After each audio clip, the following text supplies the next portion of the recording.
Okay. Yes. Looks like it's recording. Normally it says this meeting is recording. Anyways, Scott, thanks for hopping on. Thank you. Yeah. This is episode 1. I technically did an episode 0. But yeah, thanks for kicking it off. And we're just going to chat a little bit, do a little bit of code. But something behind your face caught my eye. It looks like you have like the Instagram logo. Oh, yeah. Thing. Yeah. Here. Let me get it.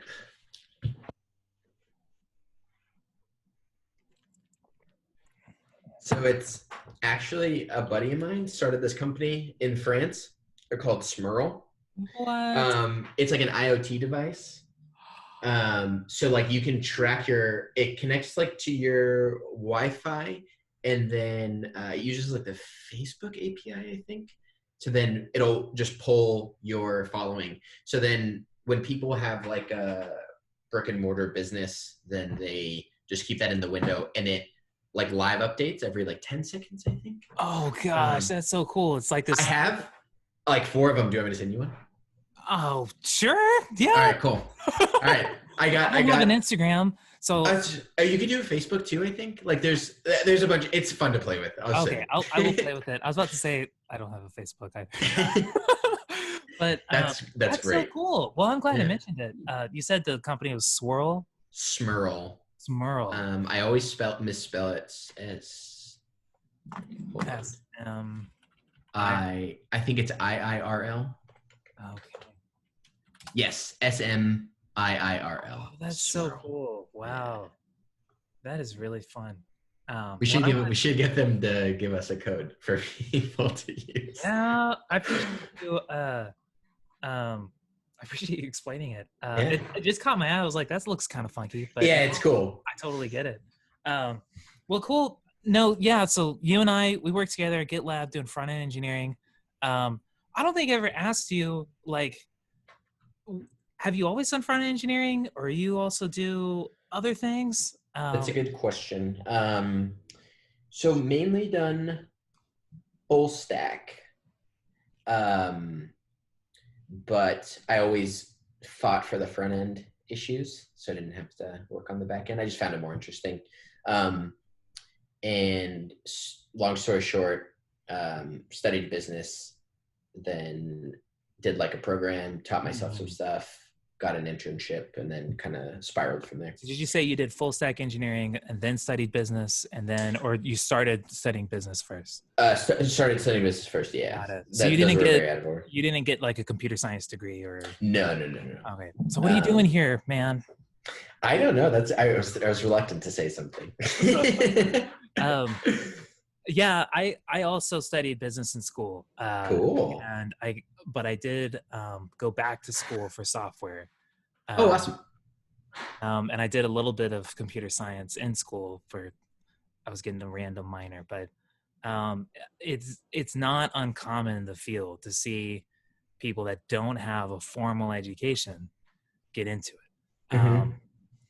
But what is always interesting is just how, what got you interested? I mean, if you weren't going down this trajectory, what are you doing here? So like, what was the thing that was like, I think this is what I'm going to do?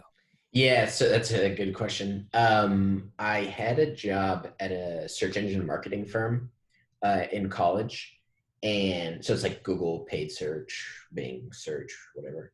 And a lot of it was like adjustments and calculations on spreadsheets. Like you take data, you export it, you make adjustments. And I really didn't like doing that. And I was like, there must be a better way to do this. So I was like, let's check out CSV parsing libraries, or like, I don't know, where do I start? How do you automate what I do? And then found out about Ruby. I had heard of a few programs in San Francisco. I was just graduating college, so switching to computer science wasn't realistic unless I wanted to spend a lot more money and stay. So it's like, this is the next best option I have. Started playing around with some CSV stuff. Didn't get too far, but I knew I got like a Code Wars account. And I was like, this is fun. Like I just returned hello, Code and Wars is it's like a game too, right? It's yeah, like yeah, yeah, yeah, and it has like test cases and stuff. right, like Um, right the turret that will destroy the zombies or whatever. yes, yeah, yeah, Yeah, yeah, something like exactly. But the yeah. first one's like return a string that says like one or return something. So I was hooked. So I was just doing that on my That's spare cool. time. Yeah, then got I was like, oh, I enjoy this, but I didn't know what this was, right? I just knew I enjoyed it. So I just took a shot in the dark and moved to San Francisco, and then the rest is history, pretty much. Yeah. So you moved to San Francisco and you said you took a shot in the dark. Was that to you weren't going to school? Was that to It's you to so I applied to a boot camp up there, okay. and I just got in, and I was like, I don't really know what I'm gonna do Oh wow. after. This is an in-person boot camp? Yeah, yeah. Wow, cool. Um Um, what was your experience like there? Were you mainly just working solo and like I'm just or did you also have like a team of people you were learning like a cohort of people you were going with or yeah, we had a cohort, but a lot of the work was independent. But it's kind of like a work environment. Like you can do your own thing, or you can ask people that are better at certain things than you for help, and kind of vice versa. But their shtick was focusing more on full stack development, less like very little front end, a lot of Ruby, a lot of Rails stuff. It was a good experience, but some really good. I actually met the Smiirl guy yeah. in the boot camp. Oh Um, cool. Was so that's how we met. was he was in the boot camp as well with you? Yeah, yeah, yeah. That's awesome. So you moved there. That's not your background in education. You're going Mm-mm. back to do something kind of completely different. Uh, did you feel like, man, I just wasted my college? Like, how do you feel about? No, I'm not a non-popular opinion. I didn't. I I never really agreed. Like my learning style never really fit with formal education. My whole life, like I didn't enjoy school, but I had interests, and I got really into certain things, and then that's how I would dedicate my time. But like in school, I wasn't like a student or anything. But I got really obsessed with these different things. And so when I was more looking to get out of it, like, oh, maybe there's a style of learning out there that I can resonate with and Hmm. like could complement my college experience. Um, I had a good college experience. Don't I can't. I think the most valuable class I took was like a business law class, just because it taught you how to like critically think, and you were Yeah. called on to like reason about it. Um, Plus, it's like so practical. Like, totally. uh, just knowing like what is like copyright and trademark, and even just in this world of doing software, like Yeah, totally. you realize, oh, like these things aren't protected, or like, oh, I better really watch out for these things. Yep. Rather than some people that don't really know a lot about are afraid to do anything Yep. because it's like any kind of copying, like you Yeah, are yeah, yeah, totally. uh, gonna go to jail, and so they don't do anything. But yeah, that kind of knowledge is power. But I was curious, and you said this about complementing.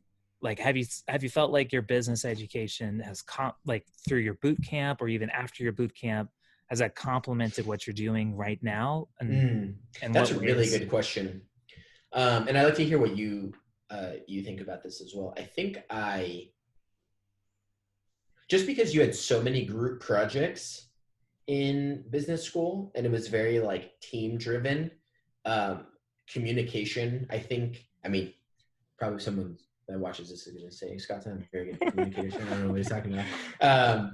But I at least think that it helped me empathize more with people on your team, like, and Yeah. it wasn't even like I can do like, yeah, you can do this project better by yourself in half the amount of time probably, but like that wasn't the point. Um, and so I think that really, uh, for any career you go into, I think it's important to have a lot of those like Yeah. study cases and discussions and That's such a hard thing to do because I've been you know, in academia, it is so hard to do group projects. Mm-hmm. I found, like, with my personal experience, you know, chances are, you know, nobody takes it 100% seriously. Like, everyone Mm-hmm. takes it like at best 50% seriously. There might be the one person that takes it 100% seriously. It is kind of, you know, okay, you could do the whole project by yourself, but I've personally found, like, you mentioned communication, like that's huge. And I wish some of the communication stuff that I've just learned professionally and that I've, you know, been developing after college, I wish I knew it and had those skills when I was in college. Mm. Uh, because my default for group projects was, you know, just send me your work. I'm gonna send you a patch and apply it.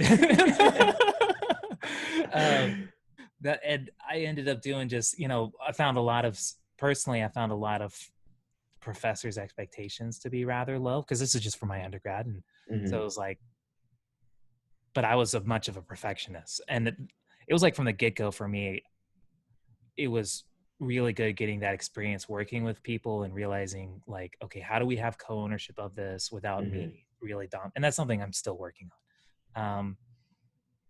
But it's something, I don't think I've ever been in a group project where we felt like this accurately represented reality. It's like, Yeah, yeah, you know what I mean? exactly. Yeah, yeah, yeah, yeah. Yeah, but that's cool. And I think, yeah, going through those discussions, those learning processes are, um, those are really good exercises. But it is funny, like once you do get in the real world, like that kind of experience is so valuable. And what's Mm-hmm. cool with GitLab, I see like we have some interns now. And it's like, man, they're learning and they're getting real life experience of asynchronous communication. Like Totally. that's that kind of stuff.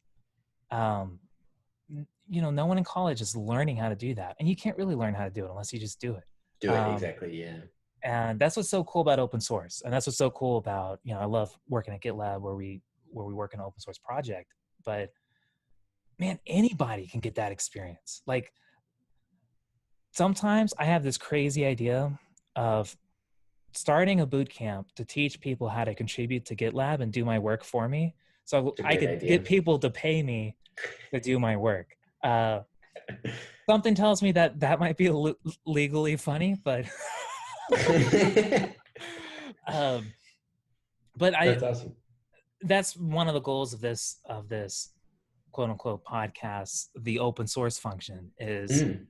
just getting people that aren't entirely sure about software, or maybe they're just getting their feet wet in software, or maybe they're really into software, but they feel like and I know I felt like this. They felt like contributing to open source was Mm-hmm. something beyond them.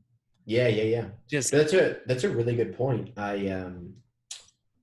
I mentor a few people, and one of them actually contributes to GitLab oh, that's awesome. regularly, and one of them is in college, and she was saying like, "Oh, like, what do you think's a really good way to get experience?" And I was like, honestly, the way, like, I did the boot camp and all that stuff, and I felt like my skills really accelerated once I started just contributing to really well-known open source projects, because you essentially get free mentorship Yeah. and you learn asynchronous communication, and you have a resume already built for you, instead of like, oh yeah, I can see you do this on your resume, and it's like, well, here's just all the work I've done.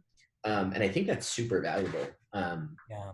Like you said, it's you just, how do you simulate reality as best you can to prepare yourself? And open source is probably, especially now with everyone working from home, is the realest thing you can do Yeah. to prepare yourself to work on a software engineering team Yeah. asynchronously. So And that's a great point. yeah, no, and I think you put it really well. So I asked you, like, what was the thing? And it sounded like Mm. you just started looking into automating your job. And it's funny how many people are using a computer every day, but like manually doing the same thing over and over again. And it's like, Yeah, yeah, yeah, this is what machines are for. yeah. Um, and yeah, that's a gateway drug into getting into software, is automating your job. Uh, what is, has there ever been a time in your career when you were like, something happened and you thought, oh no, I don't know if I like this anymore, and I made a mistake? That's a really, that's tough questions, man. Scott's like, well, this week. Yeah. Paul was reviewing my MR. Yeah. No, I don't. You know, I wouldn't say it's so cut and dry. I think there was a few opportunities that I had that like I didn't know what I liked, but I knew what I was doing I didn't like. Mm-hmm. And I was like, I don't know if this is the way it's going to keep going, if this is for me. Once I made the transition to like strictly front end, which actually like GitLab is the first strictly front end job I've had. I've enjoyed it so much more. It's hard too, because like as engineer, maybe I'm just being a little too esoteric about this, but like as engineers, I like to think of it as craft, like you're a crafts person, right? And there's business needs also. Mm-hmm. So like balancing the crafts personship with business needs at certain, like at larger corporations where process is more important, etc. Like the balance, I thought that figuring out that balance was really hard, because it's like I take my craft really seriously, and they say all the time, you're not your code, like don't stress out. And it's like that, yeah, I get it, like we all get it, but in reality I take pride in my work. I'm sure a lot of other people do, and you want to be proud of what you build. I think that's such a good thing. And other fields, like I feel like software is such a neat field to get into. And so I used to mentor at a bootcamp, and it was amazing seeing people. They're literally going to be changing their lives. You spend the majority of your life on your work. Hopefully not the majority, but it's definitely a majority of. Yeah. Anyways, software is so rewarding. I get to be super creative. I get to do problem solving, and when you do take pride in it, that's amazing. And for me, you nailed the nail on the head. I don't know the right expression. Sometimes software can get so process heavy. And you talk about business needs, but a lot of me thinks a lot of it comes from distrust of software engineers. It's more like, we don't really want software engineers. We need more people, not to automate things, but just to do this routine of like, scan these dependencies, like, and then let's, here's your script. And it's funny how someone can take something like software, and we're working on software, but now, okay, I have to do this manual process, and we're not creating, we're just have this army of process that we've done. And a lot of it, I think, comes from, you have large organizations that, and these are difficult problems to solve, but they can distrust their engineers. And so then they create just so much process around it. And this one organization that I was at had hired people right out of college. And some people were, after being in a year, were kind of like in tears and being like, I don't even know why I got this degree. Like, I don't know if I don't know if this is for me. Cause they felt like they were bad at it. Yeah, totally. And I felt that a couple times in my career. And maybe you have an experience as well, where someone's totally new to the field, but they kind of get involved in a team that really paints software in a really bad light, and then sets them up to failure. And now they're kind of questioning, like, oh, this isn't really cool. Why is everyone talking about software being a cool job? Yeah. That really hurt. And I haven't put a lot of thought into it lately, and maybe you have some experience with that, but maybe some advice too, if someone that's in that mode where they're in an organization that they just feel like jumping out of a window. How do they distinguish? Is it because they don't like programming and they don't like software, or is this just the organization you're in? That's actually, you just opened a can of worms, Paul. Oh, okay. No, this is such a good question, and I want to start by revisiting your original question a few minutes ago, which is like, what was the thing that got you into it? Because I think they go together. So I explained kind of the job story.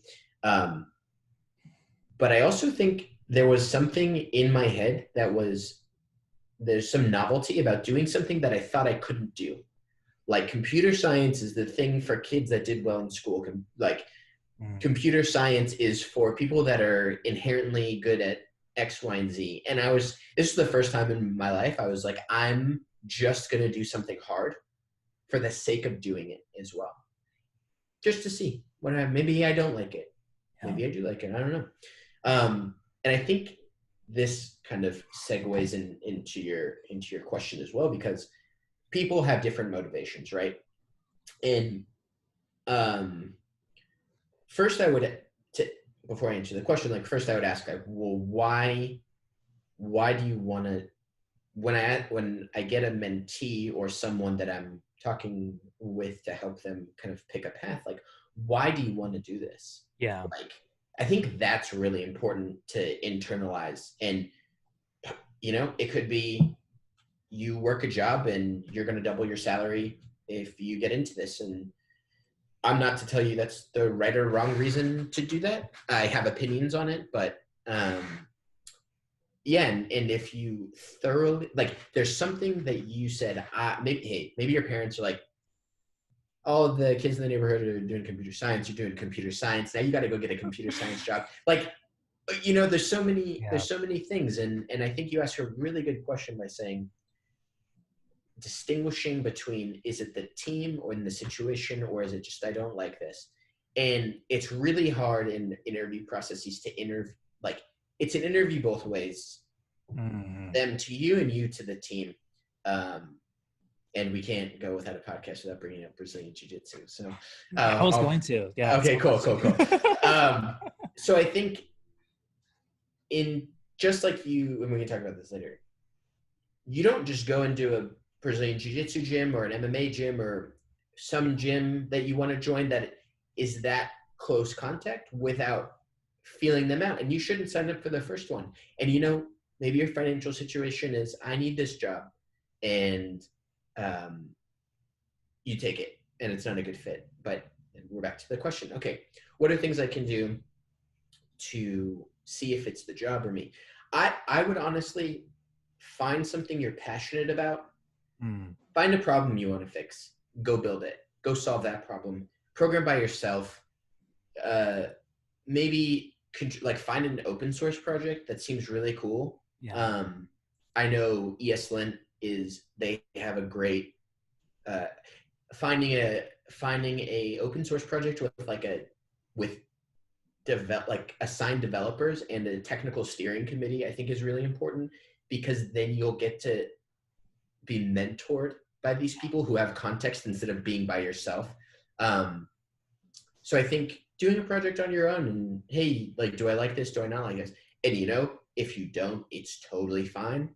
You can push through it, get another job, and give it one more go, or you take a break, go do something else, and come back to it. That's totally fine too. Yeah. Does that answer your question? I think it totally does. And I think in some organizations, and what I found personally when I was like, oh my gosh, like, this is a burning ship. Yeah. How do I, for one, I'm always trying to do I always want to do, I always want to do my best, whatever I'm doing. But that could be really discouraging. You can find in your organization, here's problems I want to solve, and here's things I'm passionate about. And I think you can find those in the organization. I think that's when I started doing software mentoring, was when I was in an organization that, that wasn't even an option. And I did feel like jumping out a window. I was like, I have to do something outside of work for me to feel like I'm not wasting my life. Yeah, totally. Which is maybe sounds a little dark, but that's when I started doing software mentoring. And then, so finding stuff, I think, outside of your work, and exploring, not everyone has to like to code. And if totally. if you don't like coding, don't do software, because you'll end up doing a lot of it. But some people are really discouraged with code because they feel like, man, every time I write code, I get these harsh reviews back, and I just feel like my team doesn't like me. You mentioned open source, and I would pose that there is a significant chance that if you just put something out there, you're going to get a really positive response back, because open source maintainers are just so grateful for, and there's not a lot of people that just contribute. And Mhm. yeah, you may get requests to change stuff, but yeah, open source projects, I feel like there's just a lot of grace and a lot of for beginners, which is really cool. Totally. Um, yeah. Yes, I was going to bring up jujitsu. So we'll get to coding in just a second. But I know that you do Brazilian jiu-jitsu, and I don't know if you do striking as well or not as much anymore. Um, just for fun, Yeah. like, I'd like. There's a really good Dutch kickboxing gym, like 45 minutes away from me. Okay. The coach, his name's Anthony Hardonk. Okay. I wanted to go do the striking once kind of the gyms start opening back up. But yeah, I don't know. People disagree. I think grappling is a little bit less. I had someone disagree on my blog post I wrote about Brazilian Jiu-Jitsu Oh, being really? like less. I said my context was like grappling is less hard on your body than striking, just I because think of it is. the amount of like, I guess, head. I was thinking like head damage that you take. And he was pretty adamant about disagreeing, and he had a good point. So I don't really know Oh, what to wow. think Sounds anymore. like But sounds like you might have gotten hurt. Someone, you can definitely hurt yourself. You have to have a good you have to have a good gym and a good yes, oh, partner, 100%, because if you're a 100%. beginner and you're working with a beginner and your instructor's a beginner and you guys just have lots of aggression, guys or girls, it's a recipe for someone getting hurt for sure. Mm-hmm. That's one Yeah, of the things that always bothers me. Like, some people talk about, hey, why do you do jujitsu? And they say, um, oh, it just helps me let off steam. I'm like, I don't want to roll with you. I don't want you to let off steam with me. It does help you yeah, let off steam, but hopefully in a different way. yeah. I know. I definitely. Yeah, there's always those guys. I know. I wanted to ask you though. So I don't know if you've observed this as well. My my main jujitsu coach, he was a software engineer. He's now like Mm, um, CTO of his company, and wow. uh, other people that have just been in the game that I've been training with for a long time. I don't train as much as I used to, but they're all in tech world. As like, at the day job, they put on their tie, Yeah, they yeah, yeah, type away on the computer, but at nights it's geese on, yeah, yeah, yeah. and for you, you're in both tech and jujitsu, and like, which one were you in first, and how? What do you think is that relationship there? Because maybe it's just because, hey, they're both kind of popular now, Mm-hmm. but I've seen something similar to, like, these people that will dissect jujitsu moves. They're going back, then they'll also just talk about, you know, microservices and other things that they're working on at Yeah, work. yeah, And it's yeah, like, yeah, yeah. Totally. what's that relationship there, you think? It's a good question. So I started jujitsu before tech, ju- probably like a year before. Okay. Um, Long story short, I have a really good friend. He's like a little brother to me. Um, he quit his main sport, and he's like, I got to do something. And I was like, okay. And he's like, I want to do something practical. I want to do martial art. I don't know which one to do. Calls me a week later. He goes, I did all the research. Joe Rogan says do jujitsu. And he's like, Yep. I agree. Like, I did the research too, and like blah blah. So he did it. He did it for about a year, and then he was always trying to get me in. I was like, I don't know, I don't know. Finally came in. Didn't know what really happened. It wasn't a pleasant experience. Like the gym was great, but it was like, it's just like, oh wow, like I'm about the same size as all these guys. Like, I just didn't know what was going on. This is kind of weird. So it's like, okay, I'll join the gym. So I joined a gym close to my house, which is Crone Gracie's gym, Hickson Gracie's son. Loved it. Graduated college, moved up to San Francisco. Couldn't afford jujitsu, and then when I got a job, joined a gym again. So I took about a year break. Yeah. Um, it's funny in San Francisco. Everyone that does, there's like, yeah, most of the people that I trained with that did MMA and jujitsu, mainly jujitsu, would worked in tech. I wouldn't say all software engineers, but product managers, UX, marketing, like, but everyone shared. It's kind of like, and I keep going to this craftsperson thing. It's like sharing the obsessiveness of perfecting something, and this being a different if you're like thinking about like art, it's a different medium, right? Like code is one thing, we push a bunch of buttons, deploy it, and then something happens, and then it's just another kind of way to express that. So I think there's huge benefit, like sitting around all day, like it's great to get some exercise and be with people. But I definitely think there's a how you think about things in if you're either a Brazilian Jiu-Jitsu practitioner and you want to get into technology or vice versa. There's so much overlap, and I think it kind of comes down to how you assess problems and deconstruct them. Yeah, that's interesting. How you assess problems and deconstruct it. Like, so I think I'm not a swimmer, so I'm going to make an assumption. Neither am I. I'm not great at. I would imagine swimmers have to be very detail oriented, like a perfectionist, and I'm focused on strength and doing this motion really, really well. Mm-hmm. Jiu-jitsu, I am competing against somebody. Mm-hmm. There's a game element to it. Mm-hmm. Exactly. And if I'm just like, okay, I'm in this position, therefore it's like if my pattern is I'm in the mount, here's my mount escape, and I'm in the guard, here's my guard escape. And it's like, and you just are trying to follow a formula, you're probably not going to advance past white belt or blue belt because you haven't been able to really act live on it. And same thing with software. If it's like, oh, we want to do this, well, I have to create a component that looks like this, and I just have the same formula I try to follow with software. That's gonna be frustrating for you. But when you can abstract the problem you're doing with software, and when you abstract the problem with jiu-jitsu, of where's my hip at, and where's his body motion at, and how do I, or his or hers, and how do I control that? Because and we talked about academia, and you can try to formalize everything, but in reality it's like just getting that experience and that feel and that instinct. And you have it with software. It's like, I have this experience with this problem. Oh, what's the kind of perfect API I want to go for?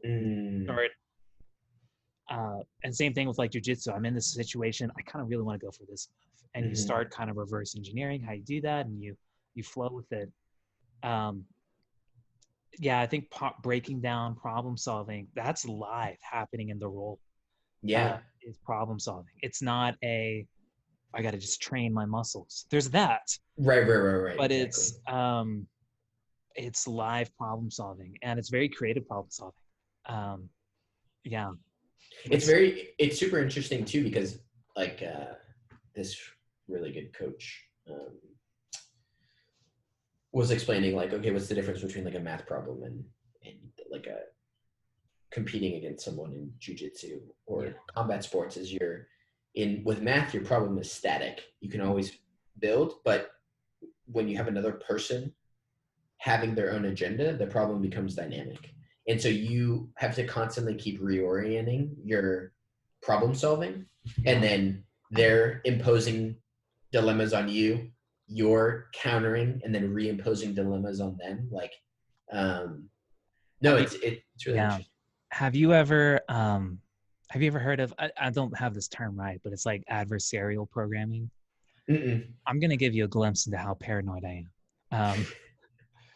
And I think Uncle Bob, the software guy, one of the signers of the Agile Manifesto, I think he talks about this.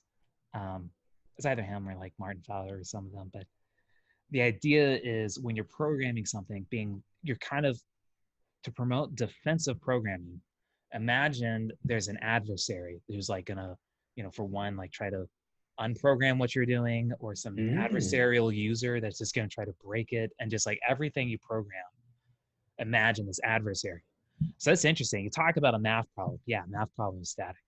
software problem, we have users, we have other programmers, all of them we can assume good intent, and that's good. You should work like that.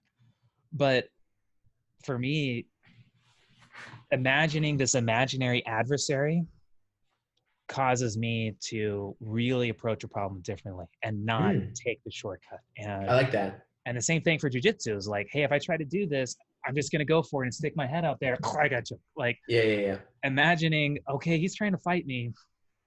I'm a very defensive jujitsu person. I'm like, don't touch me. yeah. I kind of got, in a tuffle with my coach about it because he kept trying to touch me. I was like, I don't want you to touch me because it hurts. Uh, but anyways, yeah, I wish I knew the actual term for it. I just tried Googling adversarial programming. I didn't see anything about it, but I remember hearing someone talk about it. That's awesome. No, I think, yeah, I think that's something I definitely need to work on, to, I guess, be slightly more paranoid with the code I write. Well, Um, but it's tough. Like we were talking about before we hopped on the recording, we were talking about the wrong abstraction. mm, And you can imagine if I just start being too paranoid, my system now is, I've solved all the problems that aren't really problems. yeah, yeah, yeah, yeah, yeah. So that's a really tough thing. And I think, how do you get that balance? And I think it Mm, just comes from experience. totally. And um, there's a book. There's an author I really like. His name's Nassim Taleb.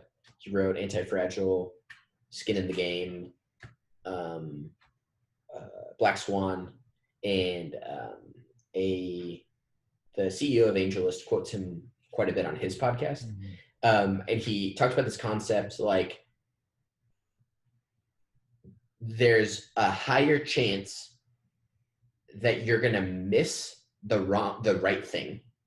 So like if my goal is always the absolute right thing, you have a statistically less chance of getting there than doing the less wrong thing to orient yourself towards the right thing. So like the healthy paranoia with I know this might not be 100% right, but it's like striking in the right direction. Yeah. And then you eventually, through enough data points, can orient. I'm probably butchering this, but how I understand it is you can orient yourself being more right than you were initially without completely missing it. Um, but That's a huge paradigm shift. It's a huge thing. I think meshing this idea of, okay, let's not solve a humongous problem, let's solve a very specific problem, but then also feeling, okay, how are all the ways that could go wrong? Like never totally. I don't my the, the thoughts that are going in my head lately is like, okay, how can be iterative but not iterate quality? Like everything is high quality. Um, Mm, that's that's my thoughts, and it's a tough balance because some things, when we have things that are feature flagged, like, what is the return on investment with what we're trying to do? So it's sure, sure. so Could many you? things. What were we gonna say? I was just gonna say, could you run through like a scenario and like thoughts that you would have for this adversary? Like Yes. let's say uh, we were refactoring a button component to be used elsewhere in the application, so that it fits like maybe like we can go to an href and it does like a promise request as well. Like Yeah. what are you thinking about in terms of an adversary? Yeah, that's a great question. So like, one, you can look at the adversary from the other not like developers are adversarial, but you can kind of look at Sure, it. no, totally, yeah. What are the references to this thing? And then, okay, is this a public module? Like, do I even know what all the references are? Um, and for like our GitLab UI components, it's like it's not just GitLab that uses these things. So when you start thinking in that terms, you start to really realize there's a huge cost to making a breaking change. So now I start Mm, trying to solve, how do I do this in a non-breaking way? Very similar to like jujitsu. It's like, okay, I want to armbar him, but how do I do it from this position? Or I want to mm, armbar him, and how do I do it with this other constraint in there? So yeah, let's say we're refactoring something, from a developer perspective. Yeah, what are all the references to this thing? That's a really open question. Chances are, like any kind of public module you don't want to break, because but then also from the user perspective would be and this sounds adversarial. I realize now why this is probably not a common term, because it's probably a little bit of a loaded word, but adversarial programming also comes into like accessibility, where uh, you know, hey, is it focusable if someone doesn't have a mouse? Like, I'm trying to be the adversary. I'm trying to break it. I'm trying to expose the bugs to it. So those are some of the thoughts that come in my head. I think things are really interesting when it's like, okay, but now what is the risk of that event occurring? What's the cost of that? And what's the cost of me doing it now? And the thing that I don't have hard numbers for this, but I kind of end up with a gut feeling of like, okay, if I take, this is my business background coming up. If I take the present value of the future risk, or like the cost discounted at the future risk or whatever, and I compare it to the cost of fixing it now, does it balance out?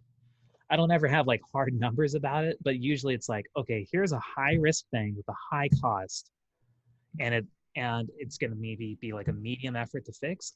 I probably should fix it, because by the time it comes up, it's blown up in users' faces. That's a big deal. But if it's like a low cost and a high risk, and it takes a huge amount of effort to solve, that's probably something to do later. And a lot of that comes from, the finance background of like taking present value of future values with. It's also, I think, adversary is an interesting term, because you start thinking in terms of game theory of, what is going to give me the maximum, what decision is going to give me the maximum utility, imagining these things going wrong and the risk factors of these things going wrong. Like if we play chess, I'm imagining, okay, and maybe if I knew you, I would know, okay, he has this chance of bringing his queen out early. So here's like some things I want to do for that. So adversarial programming, to me, I think naturally I'm thinking in terms of like game theory, and return on investment is a huge thing. Yeah. That's interesting. And also the usually in these situations, it seems like the cost would like exponentially compound, because you have more developers touching it, more people using it, more pages using it. And then when it actually does come up that we notice it, it's way more of an issue than it was right now. Yeah, no, and that's a really good point. And I think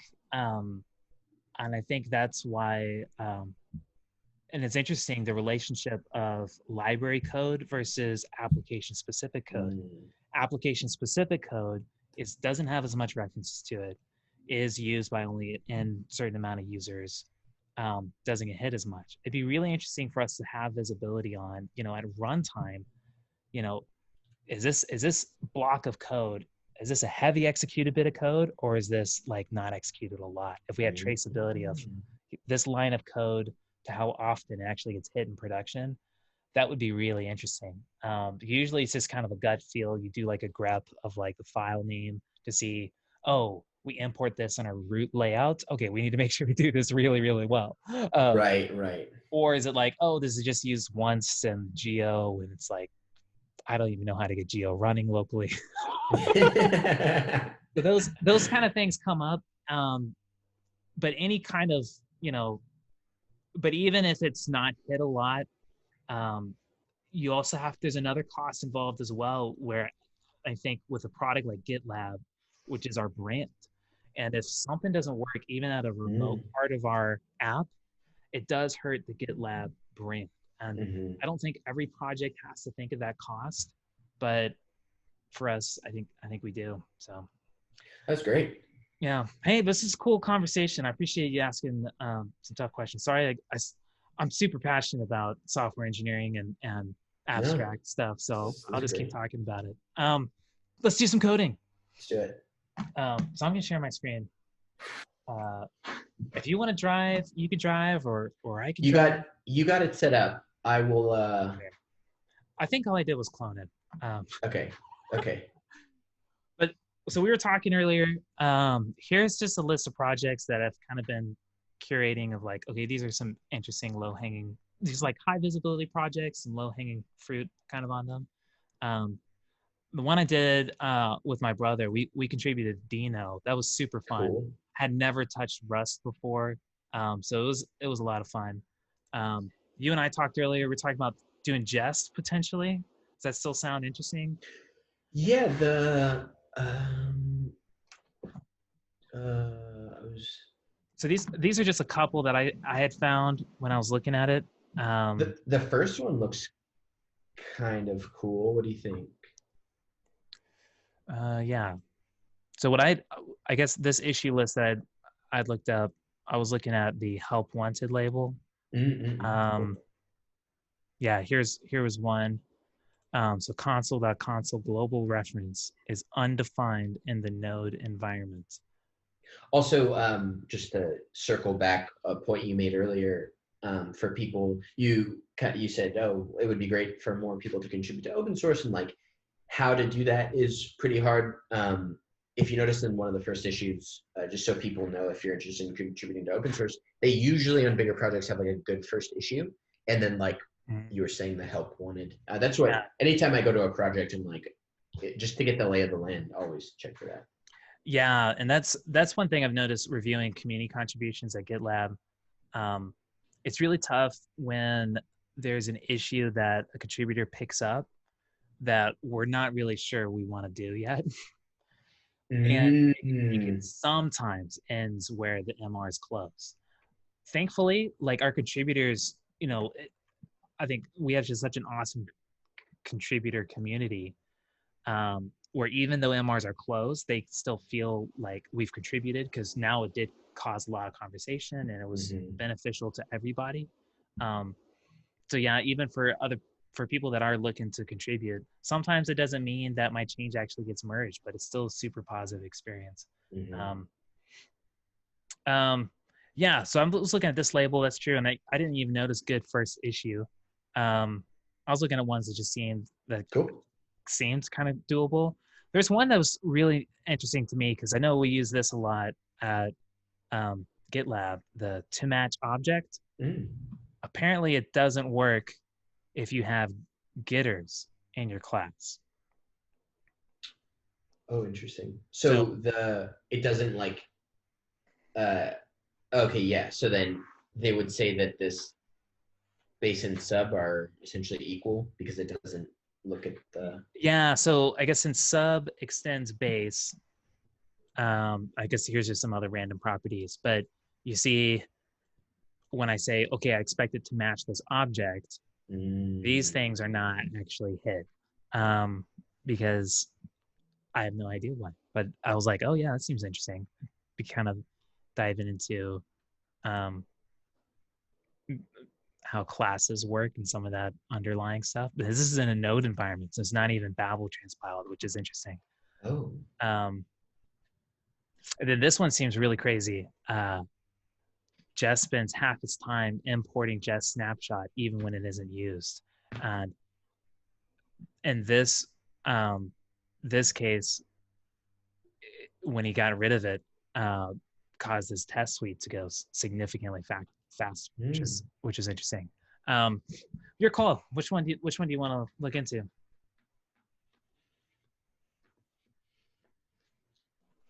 I don't know.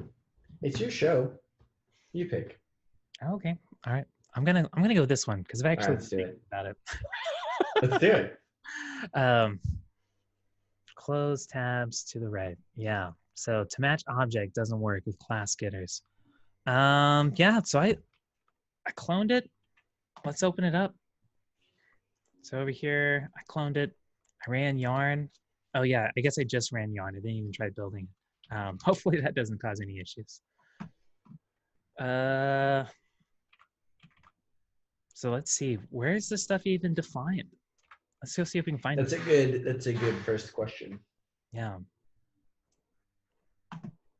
So my main goal right now is to try to set up some sort of feedback loop so I can start making changes and see what happens. Also, we'll need to either write a test into match object with an expectation to make sure that our changes are actually like doing something. Because there's so many times I've tried to make a change in a repo and then I couldn't figure out how to see if the change is actually happening. Yeah, totally. Sure. I don't, yeah, okay. This is interesting. I think it's here. So it's here in this TypeScript Oh. file, matchers, to match object, received and expected. Cool. So yeah, let's see if we can find something that runs this. So you think there's got to be some sort of unit test for this, right? Here we go. Matches. We would hope. Okay. Cool. I bet this runs. I bet this runs Jest. That's super meta. Yeah. It's like GitLab running. Yeah. Here's the contributing docs. Let's talk about running the tests.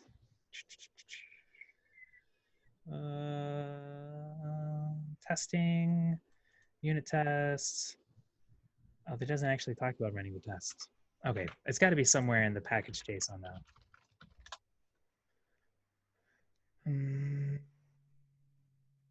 Scripts, test, yarn lent, and yarn jest. It is jest. So if I run yarn jest and pass this in, you think it'll work? Yeah, I'm pretty hopeful. Module not found. What's wrong with you? Maybe it's because I'm seeing now that we are in a mono repo. Oh. Yeah. Oh, is there like a Jest Mashers module? Yeah, so I see that we're inside of packages expect. I wonder if I need to just hop into there. I thought yarn would install everything. Maybe I need to reread the contributing doc. I ran yarn, run yarn build. Oh, does it want me to build it? Maybe it wants me to build it. I don't really want to do that. Oh. Yeah, let me go ahead and let me go ahead. What were we gonna say? I'll be useful and see how we can maybe find some in Stack Overflow.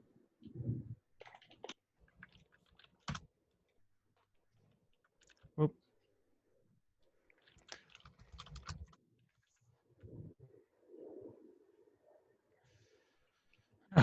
Module not found. Just CLI build.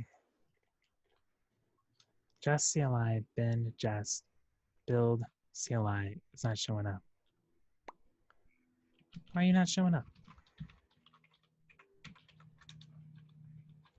Oh, maybe it's because I shouldn't be running Jest. Maybe I need to actually be running tests. I bet that's it. Oh, yeah, that Jest doesn't import itself, I guess. Well, when I looked at the package JSON, it said that Jest was a script here. But maybe I just don't know at all what I'm doing. Oh, because maybe I haven't actually built this. Maybe that's why it's upset. I guess I gotta build it. I don't know what it's doing now. Oh, it's running lent right now.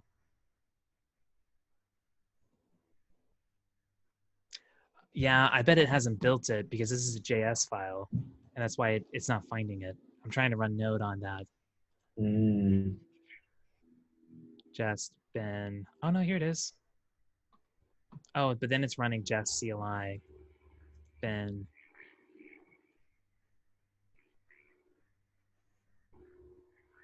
Oh yeah, no, none of these packages are getting installed when I run yarn. I didn't install all my packages.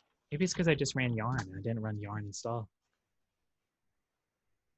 I have a feeling we need to build it. Yeah, building it makes sense. Okay, all right. That's a good idea. Maybe we can make a contribution to the update docs, to the contribution docs as well. That's a good idea. Like, how do you run a test? It did say to build it. Run yarn install, run yarn build. I guess it's building stuff now. My computer's taking off. While that's going, let's check into this. Yeah, so, and then we need to watch. So when we start changing stuff, I think we need to watch the changes or else we have to rebuild on every time. Run yarn watch. Mm-hmm. Oh, yeah, that's actually a good idea. So I'll let this build and then I'll do it over there. So it says, so run yarn build. If you've added code that should be tested in tests, you can use the watchword to continuously transform and change files to make your life easier. Thank you. Okay. If you've changed APIs, update the documentation, ensure the test suite passes via yarn Jest. To run the test suite, you may need to install Mercurial. On macOS, this can be done via Homebrew. What? Where is that? Number 9. Number 9.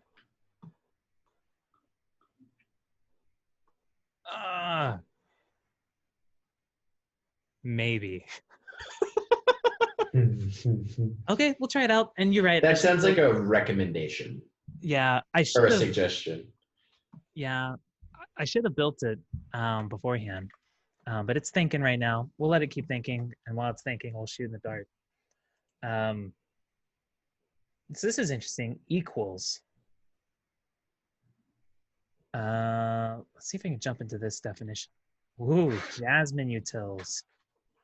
Extracted out Jasmine 2.5 equals A and B, and then here's custom testers and a strict check.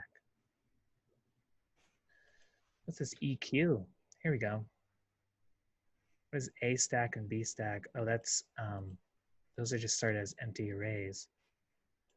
What do these custom testers do?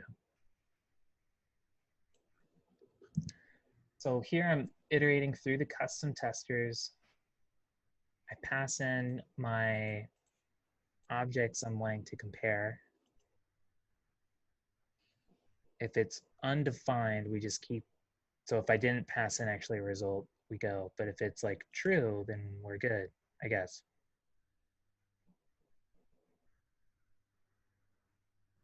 Okay. So to match, so that's interesting.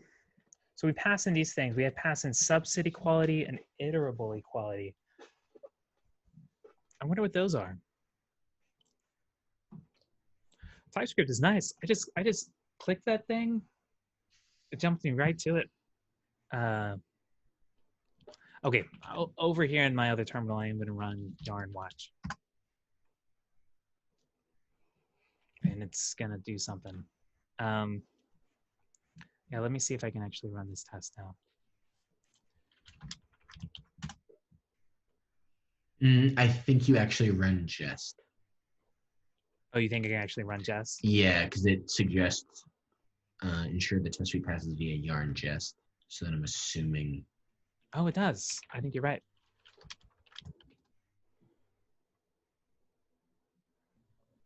Oh, yay! That's great. Awesome. We're gonna watch that one. And so this is watching the buildings too. Great. All right. Nice. I'm not used to building JavaScript. Yeah. Oh wow, look at this test coverage. I'm really curious now how they run it. I'm so excited to be working on this one. So we're looking at to match object.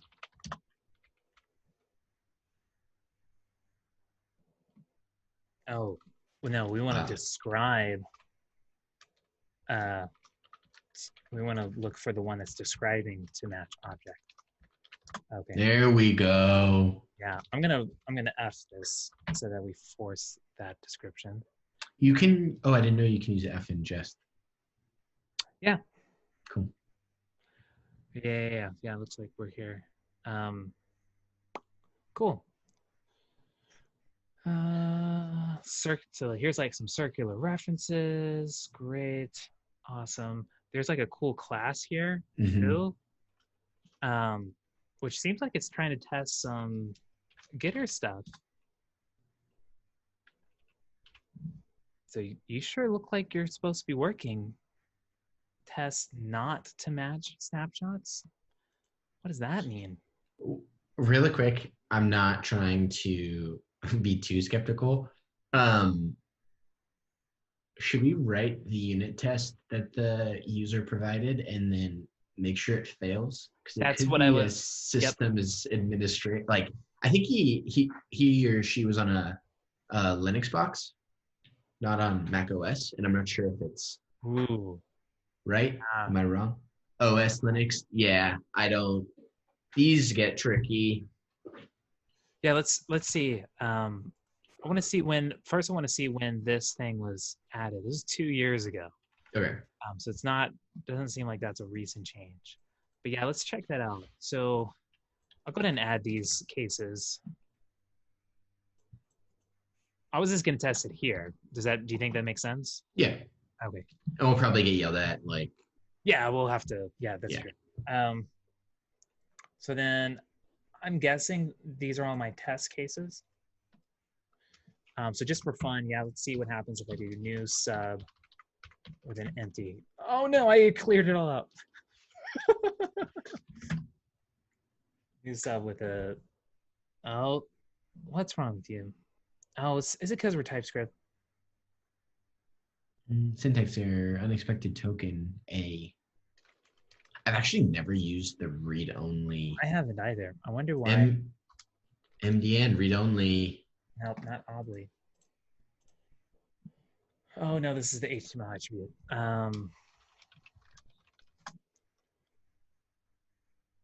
Public class field.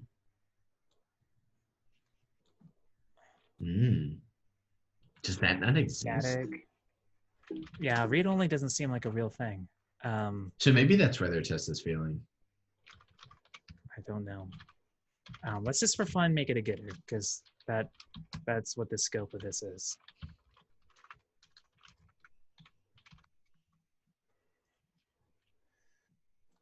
This is real pair programming. How do we build this? One snapshot written. What does that mean? Why did we just write a snapshot? Maybe because where we put the test. I'm surprised we're using snapshots like this. Where is it? Oh, it should be right there.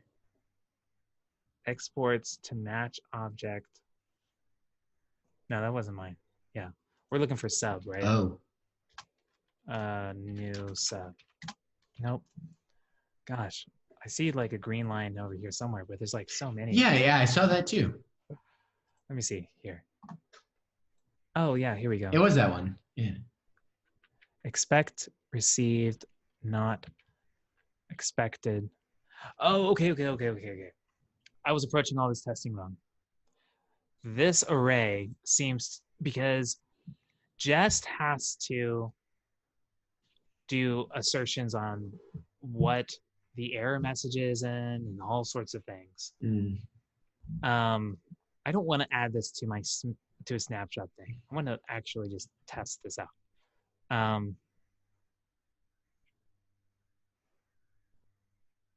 So I'm going to add a case. I don't really know what I'm doing, but I'm going to add a case. It works with getters.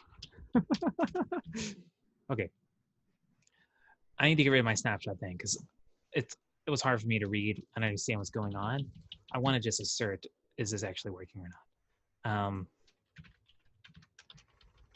Is it not going to let me write a class in here? Oh yeah, it's just complaining about prettier stuff or something. Okay, so I'm going to say, hey, here we have A equals a new sub. Const B equals, let's just say a new object.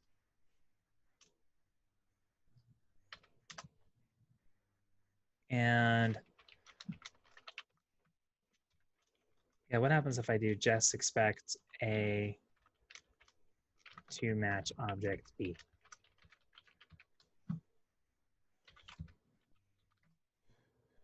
Yeah. And I'm gonna, oh, it failed.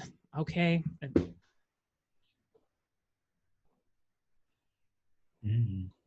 That's good. Sub is not defined. I'm disappointed. Wait, what? Why? Oh wait, it's probably not. It's not defined here because I got. Oh, okay.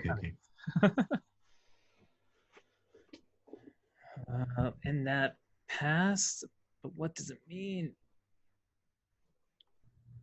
Okay, and my old snapshot is obsolete. I'm gonna just expect A to match object B. Expect this not to throw, because we should work. I wonder also if they deployed a sandbox on Jest's website. You know, like sometimes ESLint does that. Yeah. So this sure seems to be working for me. Wait. Why would this? No, something's not working because my match object, this shouldn't match.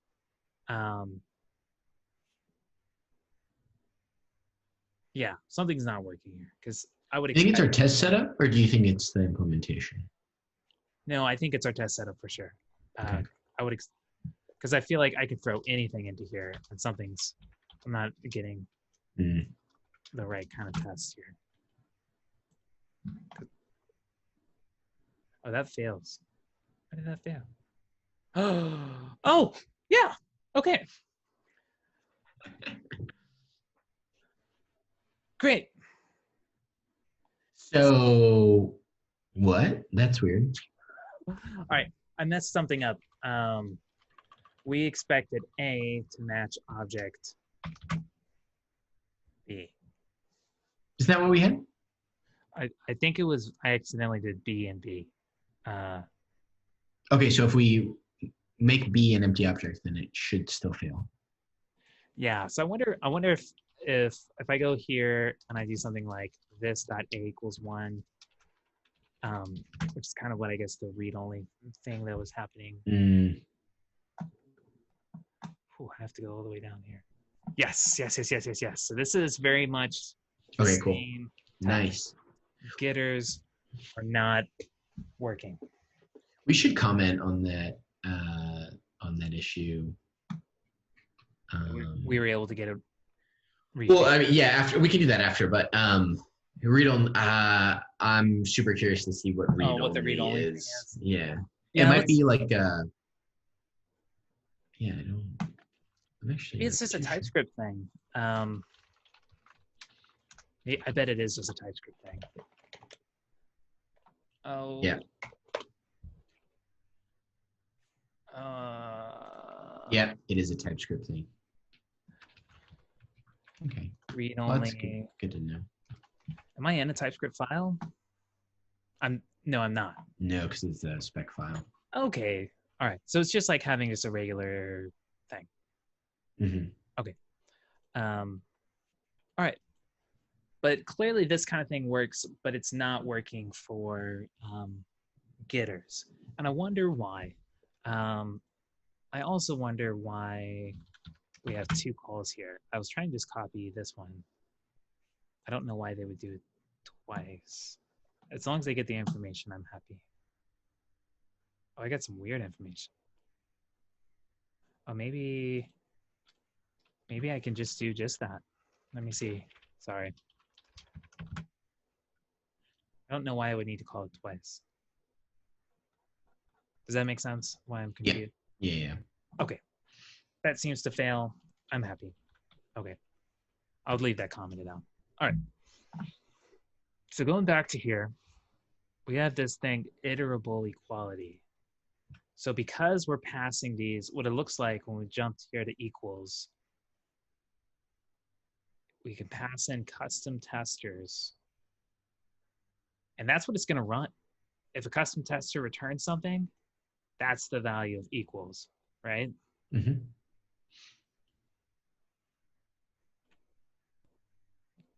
Okay. So here's our iterable equality thing. So if we're not objects or whatever, if we don't have constructors, I don't know. Oh man. Oh wait, are we even looking at while length? A stat.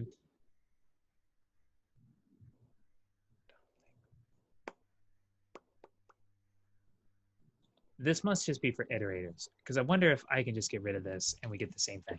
Let's see what happens there.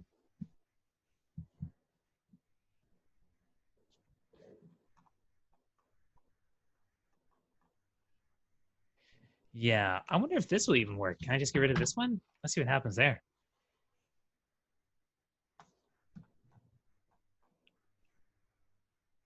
Okay, these custom testers might not even be the thing that I think we need to be looking at. So maybe just look at equals, see what's going on. I think you're right.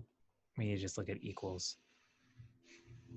Well, but we don't want to test if it just equals, right? But equal, because this is going to be actually equals,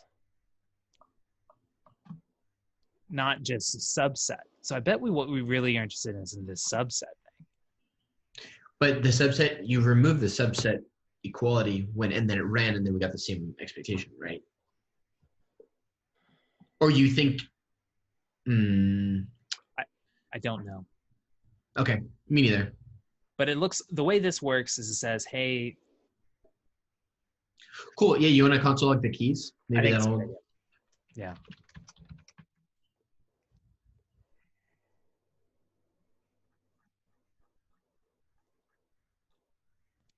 A, B, A, B. So what is subset? I'm going to console log subset.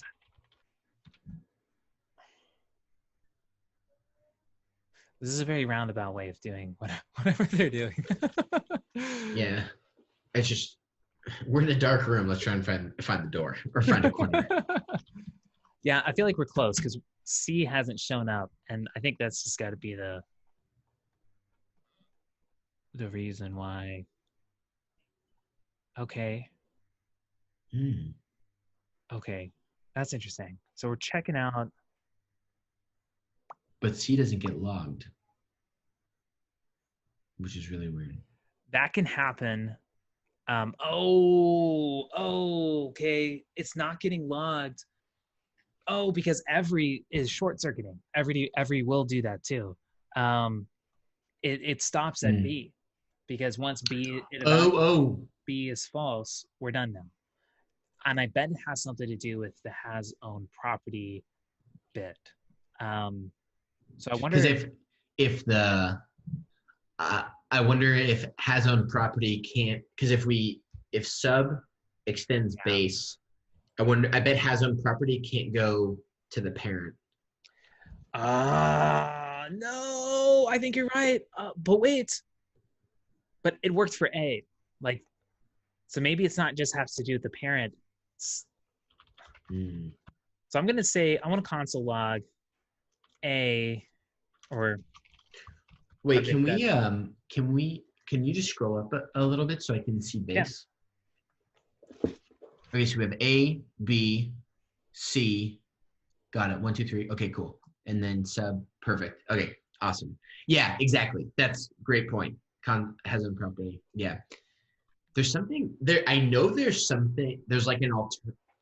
I remember reading something in the docs about hasOwnProperty in the prototype chain, and it got like a little finicky. But yes, no, that can cause issues for sure. But I think A, for some reason, is working. So B is false, and that's really interesting. hasOwnProperty doesn't seem to necessarily work for getters. Does it work for methods? Oh. Does it work if I do foo return foo? Will it work for methods?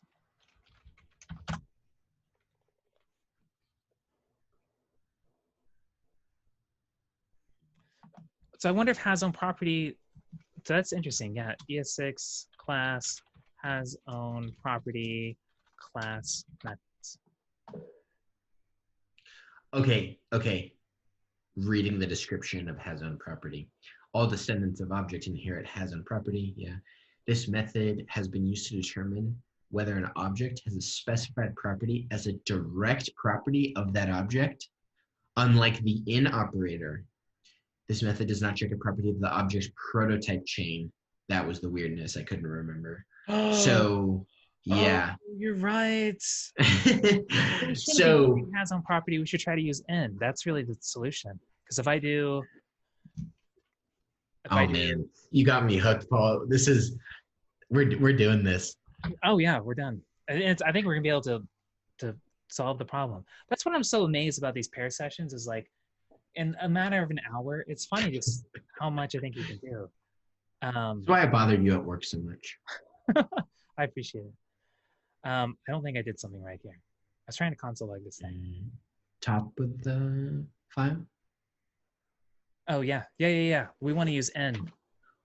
Oh, and okay. And in also works for plain objects, right? Yeah, it does. And I think n is like a subset of hasOwnProperty. Cool. So if I go over here, my gut tells me key and object. Oh, we'll see.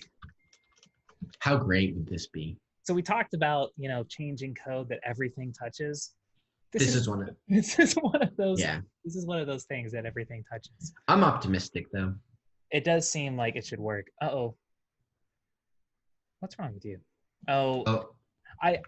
So this one thing that's always really bothered me about the n operator is because of like the operator precedence, you don't necessarily have to wrap it in parentheses, but it just looks like something that I want to wrap in parentheses. Yeah, exactly.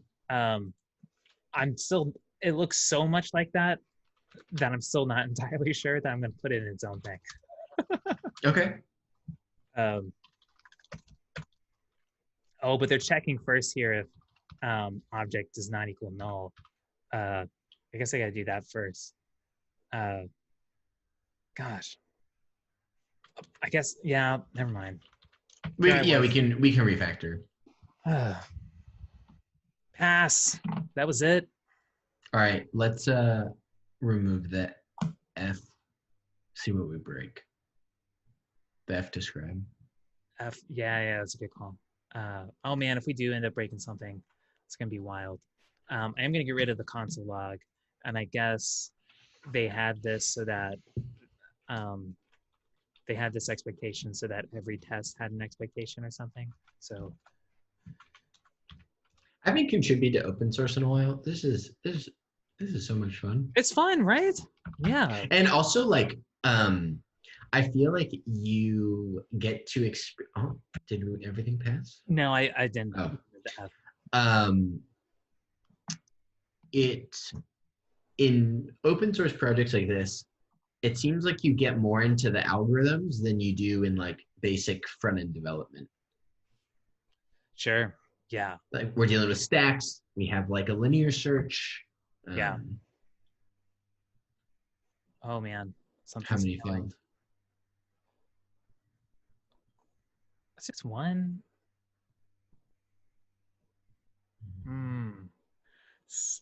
Circular ref thing. Whoa. Cannot use n operator to search for a. What? What do you mean by that? I'm so glad there's a test for this. Right? Cannot use n operator to search for a and not the parent ref. That is a really weird thing to error out of. This. So why can I not use? Let me look that up. Cannot use n operator to search for parent ref. The execution right-hand side of n should be an object. Oh wait, no, that's just a different one. Yeah, those are different type error.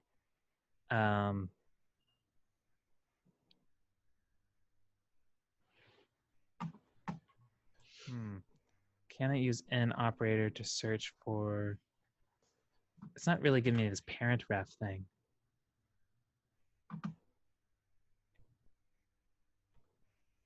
All right, let's understand this test a little better. Oh wait, not the parent ref. Oh, is this actually a string? Oh, it's not an object. Okay. We can type check that. We can type check that. Do you think that's the solution? Is type check, are we an object? If so, use n. Otherwise, use hasOwnProperty. I actually think, yeah. Okay, let's do it. I am super reluctant to add, I'm super reluctant to add like super brittle logic like that. But if they've captured all of these cases with hasOwnProperty, I think that by doing cost benefit analysis, like by adding this logic, now we solve this problem for probably a lot of use cases that I think it's worth it. Yeah. So previously, so this is interesting. Previously, they were calling their own hasOwnProperty thing here. They already have this abstracted out, which I missed.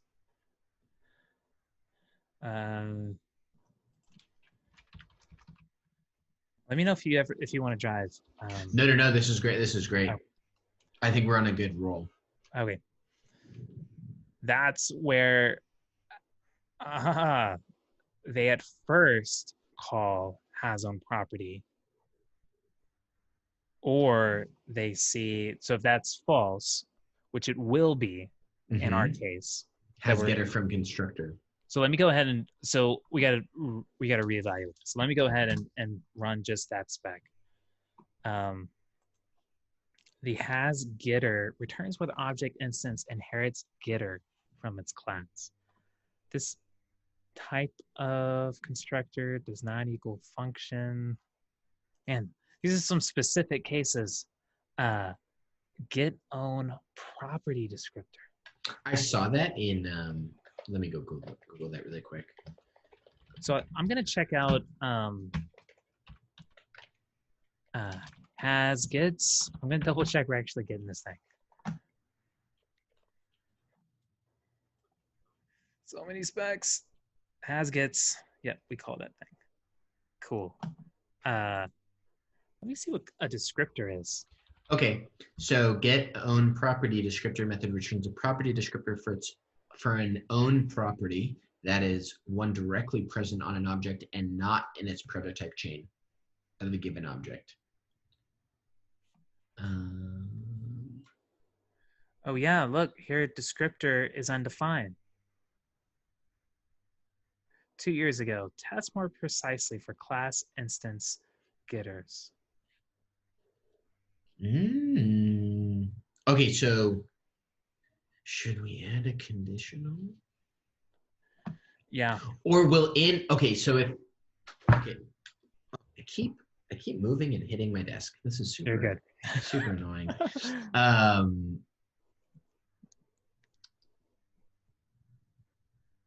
Okay, that is one directly present on an object and not the object's prototype chain. So we have all these logical cases we're moving through, and then the reason it's failing is because we're probably getting here, and then it's saying check the descriptor. Because the key is on up the chain, it's returning undefined. So then we probably need, if descriptor is undefined. Yeah. What this is, I think what this one is calling if we do, so, you know, the world of JavaScript is so funky because at one point, like, there was no native support for this. Like, it all got compiled down to, I think, those object descriptors. But now, right. I think in the Node environment, I think in the later Node environments, there's becoming more and more support for this kind of syntax. So I'm going to do one more thing here. I'm going to do object dot define property on A. We're going to define a D that gets another thing. And this is one we want to make sure we also don't break with what we're doing. So D, I think it's going to find D. I think that's what that whole logic is about. So whatever we do, I think we want to make sure we don't break that. Oh gosh, you're not even finding it. What's wrong with you? I guess it's not working. Yeah, let me see what. That's a good. I mean, that's don't erase that test case because that's a good thing to bring up in an issue as well. Yeah. Let me see what getOwnProperty descriptor is doing. Oh, but it's on the prototype. The constructor's prototype. That's a weird thing for it to do. What is a.constructor prototype? Yeah, I feel like we should have been doing more stuff on the instance.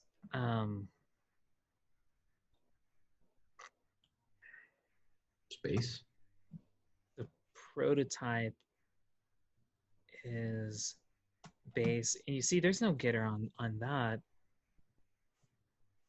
Yeah, it's weird that toMatchObject isn't matching these kind of things, and I feel like the API of toMatchObject really should and want to match these things, right? Unless, because now what I'm concerned about is, okay, are we misinterpreting the requirements here for toMatchObject? There is some documentation I know about like the matchers, and it talks about toMatchObject. That was one to just. I mean, I was thinking like, for a case like if you want to, would you need another matcher? Like, would you need a toMatchObjects prototype chain or something? You know, like, Yeah. Are those two things too separate? Like, yeah. So here's the concern. So here's another. So talking about here's a library that's used all over the place. Talking about a function, we're changing hasOwnProperty. This high utility function is going to be used all over the place. For something like toMatchObject, if it matches, if we make its matching more strict, like if I get rid of some of the previous code, then we, if I make its matching more strict, we run the risk of like breaking someone's tests when they upgrade. If I make the matching like, do we have this object or not, or this property or not, if you make that just less strict, the nature of toMatchObject isn't going to break pre-existing tests. It's just now may make more tests pass, which isn't a bad thing. You know what I'm saying? So I'm a little, so I feel okay with changing this because. Yeah, well, then it'll be because I think making it more strict is a better direction, just because they'll be able to patch that into a version change that assumes breaking changes, so that when people upgrade, hey, like, we have some breaking changes, read the upgrade guide. And then Yeah. They should be fine. So yeah, what do you think? I kind of wonder if like we can just do this. Are we guaranteed this is an object? Has getter from object? I think so. They're already using stuff like constructor and let's see what happens if we do or key an object, just for fun. It's going to make this one pass. I'd like to get rid of all the console logs. Then let's make all our testers happy again. It even passes for this one. Yeah. Something failed. It's the same one. Different one, I think, right? Oh, no, same one. Sorry. Cannot use n operator to search for a and not the n. It's because we're not running it on a or. All right, fine. Let's do this thing. Or type of object equals object. Right? Yep.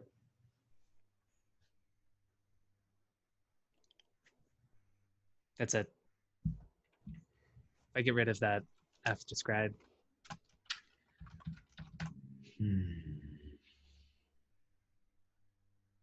Boom. Look at that. Yeah. So I guess do you think it's worth so has getter from constructors like seems really explicit that if I Totally agree. I shouldn't throw it into here. Yep. Has Yep. own How property. Yep. Should I? Would you clean this up anyway? Where's okay? Has getter from constructor. Has getter from constructor. And can we see what's going on in there, really quick? Has getter from constructor. Yeah, I just want to make sure. Constructor. So if constructor. So this is has getter. Do you think we should put it in here? It's just. So this one is like the scope of this seems so specific on a constructor thing. Yeah. I don't.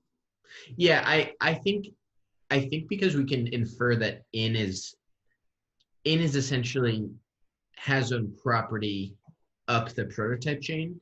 I think doing that is I feel pretty good about it. I would maybe write a note. Yeah, make it a function. I think moving it to its own function might be nice. I was wanting to see too the n Indian n operator. I was wanting to steal from language from here. Is in the specified object. So const has property in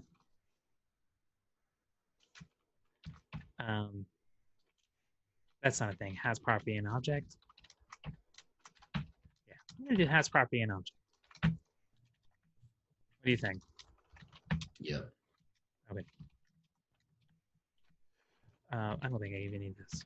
And that's where I'm gonna do my type of object has to be object and key in object. Mm-hmm. So then I'll just call. So then we can throw if they want to throw that wherever they want to, we can do that. Right. Because I kind of want. I think then that actually makes this one redundant. It might, which is interesting. So I wonder if this would be really interesting. If we remove that, and yeah, I think it would. I think it'll still pass. Yep. You want to just keep it like that? Yeah, I think it. Part of me wonders if it just makes. Part of me wonders if it makes all of it redundant. Yep. We could try running the whole test suite if you think that might be interesting. I think that would be very interesting. I mean, it'll take a while probably. Actually, probably take faster than GitLab's test suite.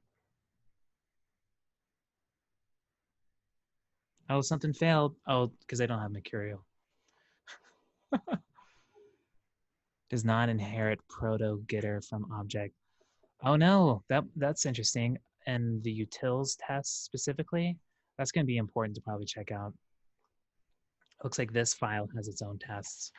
I'm going to go ahead and stop running this because I see we're making changes all over the place, which did not need to do.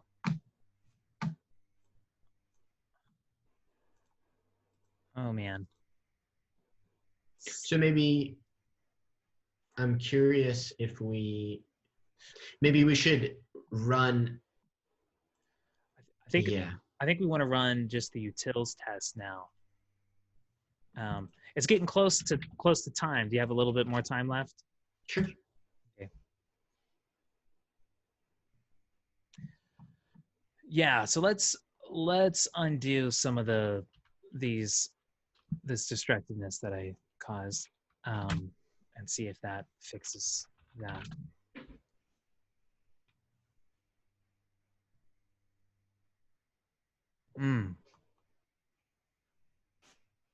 Does not inherit proto getter from object. So, that's interesting. It doesn't want to get these special ones.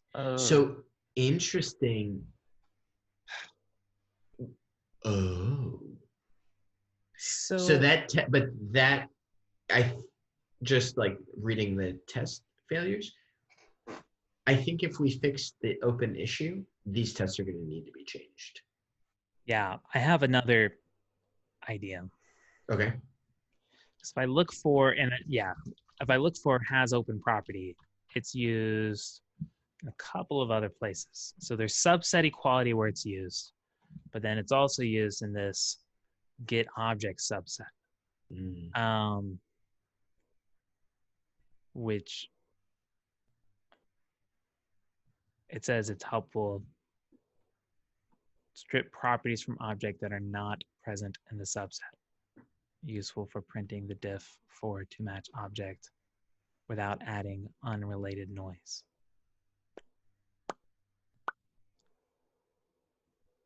I think hasOwnProperty is going to be important there.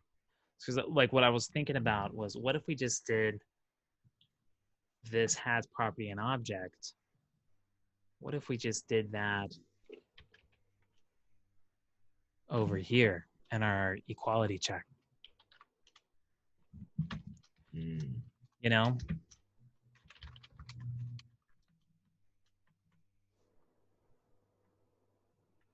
I got rid of it, and I got rid of it here.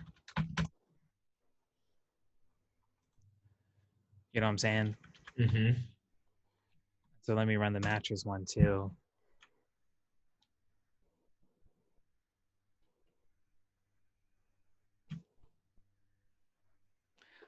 But if something doesn't match, are we going to be printing the right results? Like, because it looks like hasOwnProperty is used for something else. Because that is, I understand what it's saying is we don't want to just get like all of the things. Yeah. If you do object keys, do you get like things like proto and toString and stuff? I don't think so. I didn't. Maybe you do. I don't know. If I'm here and I do something like const I'm gonna create a classic class. Oh, and then you get object.key on. Yeah.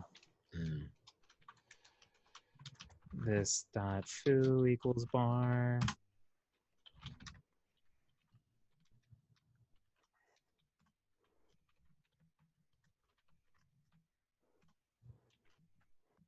I don't know. Seems a little defensive. I don't think so. Looks like it's important for circular references. But anyways, it doesn't have to be perfect. I think we would get all our tests passing if we just do it this way. But it's probably worth asking a question for someone that has a little bit more deeper insight. So yeah, when we create the pull request for it, would recommend that someone takes a look at it. And totally. The question is, do we still need hasOwnProperty?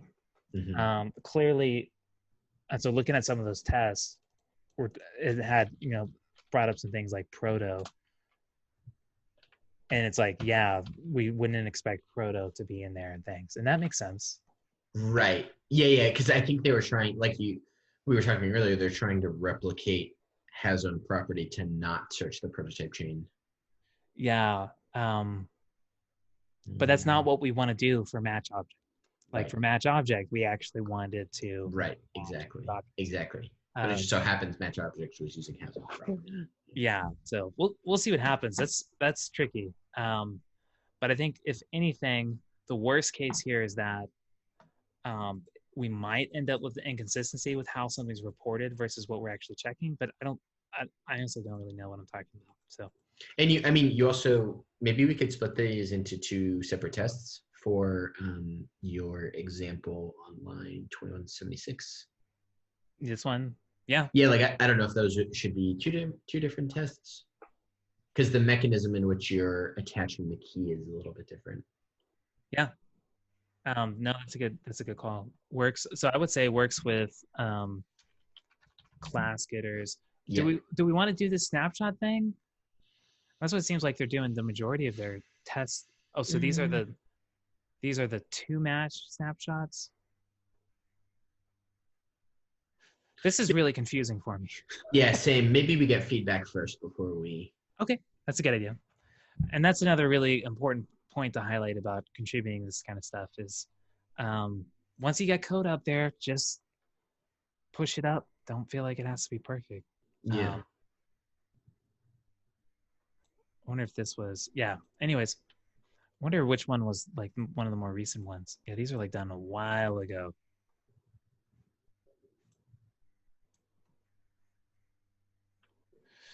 Well, they might want to.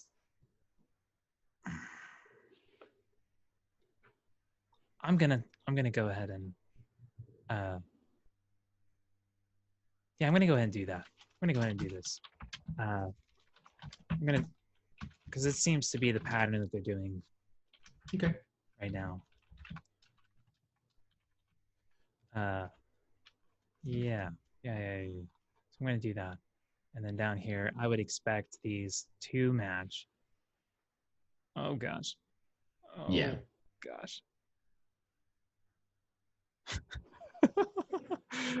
All right. Here's the case. We expect new sub to match A undefined B C. Oh, that's nice that it tells you what function you're calling when you're typing. Or maybe I don't have that plugin. This all passed. We got a new snapshot. Cool. Oh, are you upset? What's wrong with you? This must be, I guess I don't understand what's going on here. Why did it expect an empty object to match object?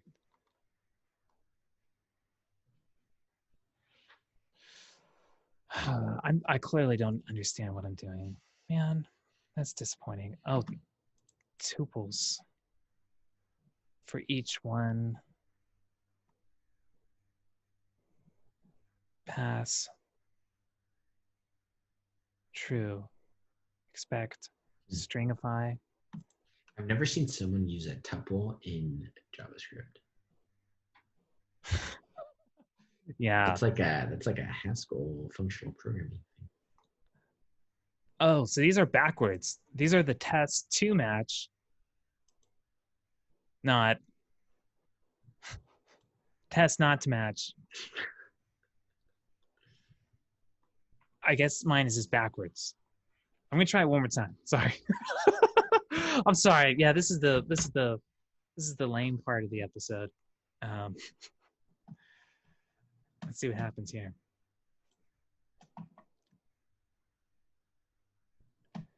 Did we update anything? Not really. Is that a new?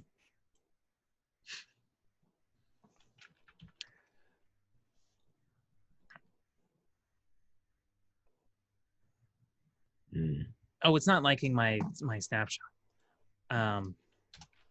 Yeah. I need to update the snapshot. I don't know what it's. But I don't know. I don't like it. This isn't working. I'm sorry. I was really trying to get the snapshot thing to work because I like parameterized tests, but some parameterized snapshots seems to be really weird. I'm not happy. Tell me to stop, Scott. I need your help. I think we're good. I think we can push it in more. PR, sorry. All right, I know. No, yeah, you're good. I'm gonna get rid of this one. That was, man, I got so distracted with that. But you were talking about moving this specific defined property one to its own thing. Yeah. Yes, let me do that right now. I went ahead and moved, so we have this class foo, and I made a sub there. So cool. I'm gonna go ahead and say, here we have, I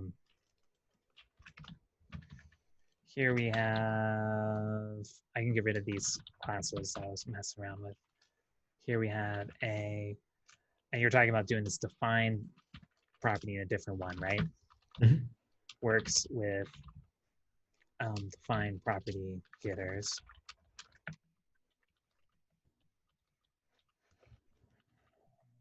Yeah, I'll just do it as a sub too.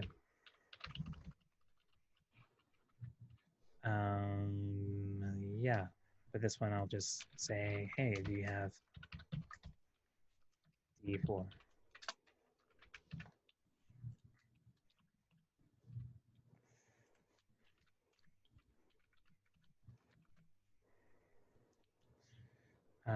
Yeah, and I'll get rid of this one. Oh yeah, and these are going to be different now. There's an undefined, Mhm. there's a B and a C.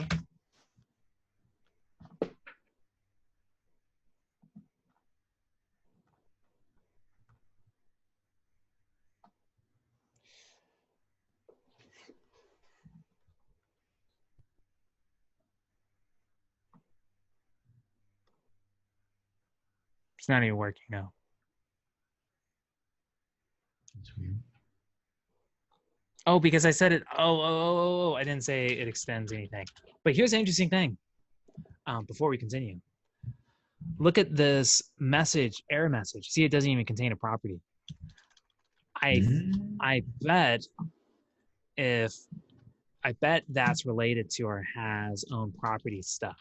If I go back to hasOwnProperty and I say, oh, or we do hasProperty and object key, I bet it's going to be a more descriptive error.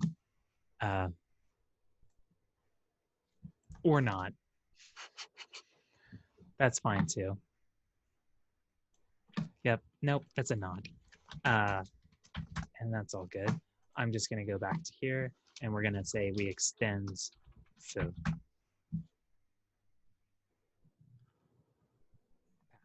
Yep, that was my problem. I didn't actually extend it like we were going to.